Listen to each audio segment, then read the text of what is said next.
feat that we were all fortunate enough to celebrate as a family during her birthday celebration a year ago and the Williams family reunion this past summer. The year Louise Williams was born was the first year women were legally allowed to vote in the United States. How symbolic for a woman who didn't play by the rules of the time and was a trailblazer to anyone who knew her and a matriarch to a very large family.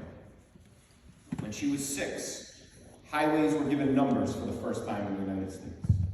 When she was 8, Amelia Earhart was the first woman to pilot a plane across the Atlantic. When she was 10, the roaring 20s abruptly ended with a stock market crash. What did this wonderful woman see?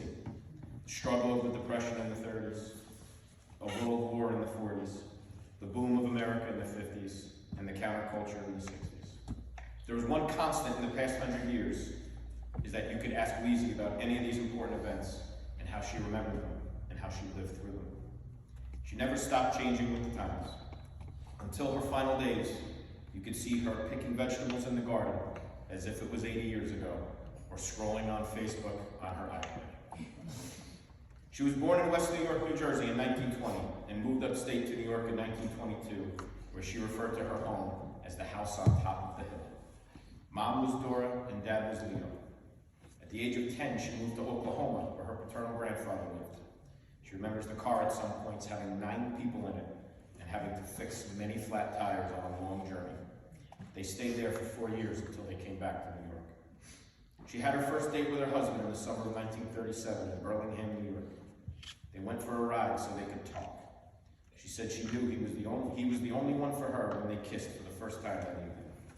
She said she wanted to impress him with her cooking the next time. And she did, of course.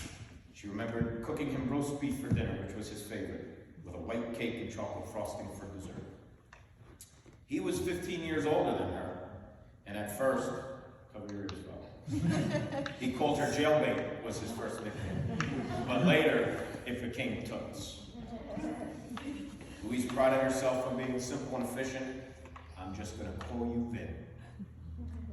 They dated for 10 years until their marriage in 1948. And sometimes she said she had to teach him a lesson. Like the one time he brought her brand new furniture that was brown, and she hated it. So the next day she went to the store, reupholstered them with a color called shockingly pink. And she said that certainly shocked him. That taught him not to do any projects without me. Before that, they had to endure the pains and struggles of a world war. Vin served proudly in the Air Force from 1942 to 1945 and was stationed in Fort Benning in Georgia. She would serve as well at 23. She joined the Army.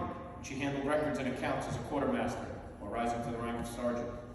She remembers handling $1,000 bills and being privy to top secret information. She would later say with a grin, "Women did that job because men can't keep secrets." Food was bad and the training was tough, but she said that's just part of the job.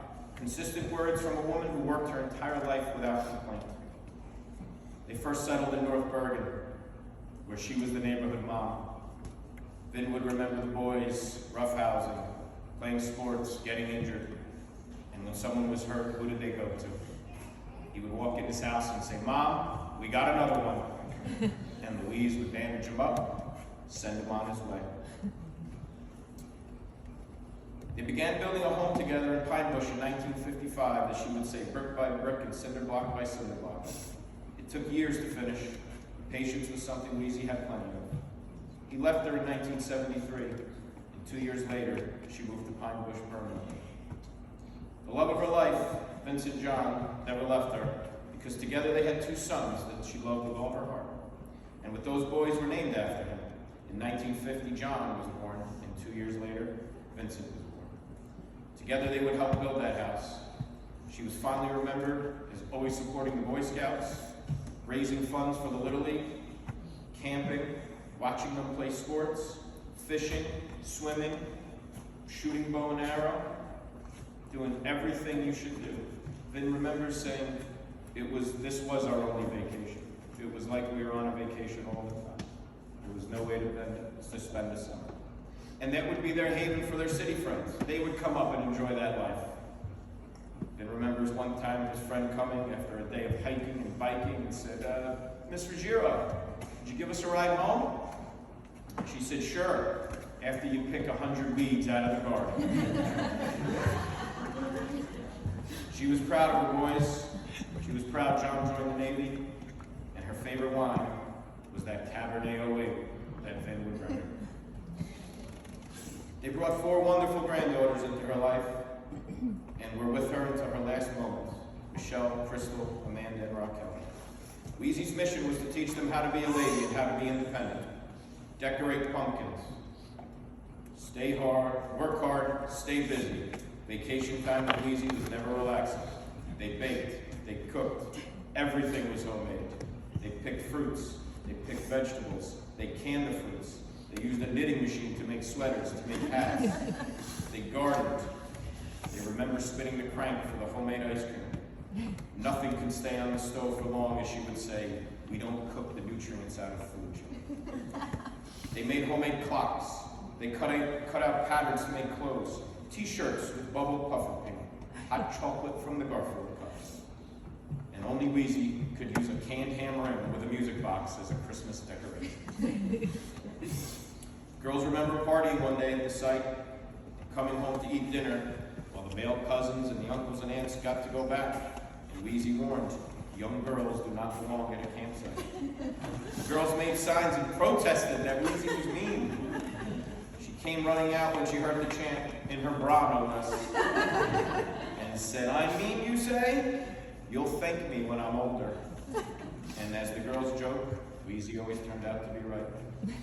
Years later came the great-grandkids, Tommy, Danica, Chelsea, Luke, Olivia, Evangeline, and Victoria. When the great-grandkids came, she changed the rules. We eat dessert here first, she would tell them. They all loved pumpkin picking with her, going bowling, how to make fruitcake, how to dye Easter eggs, how to bake cookies. Nothing made her happier than to have her 7 great-grandchildren around and to teach them how she lived and what she enjoyed in life. To some of us, she was mom. To others, she was gram. To some, she was sis. Others, even great-grandma, or Weezy, or Aunt Louise, or Willie. But of all of us, she was a matriarch who we all loved and admired. She will forever be remembered as the woman who had a vegetable garden until the age of 98. She'll be remembered as the 7-year-old woman who outran a bear when it was lurking in her greenhouse. And as she said, "I jumped those stairs 2 at a time." She's the same woman who was struck by lightning. She's the same woman who made a homemade ravioli video. She's the same woman who painted JR's car with a paint roller because he took too long to paint her car. She's the same woman who had the whole family stuffing cannolis hours before her son's wedding. We will all remember the stories about her, like when Robbie took Kara to meet her for the first time, and she was sitting in a lawn chair with a shotgun. Moments later, she bullseyed a gopher right between the head. And Robbie said, "Louise, 1 shot." She said, "That's all I need." Her sister Ruth remembers her too, 17 years older. She said she tried to teach me how to cook, but it didn't work out.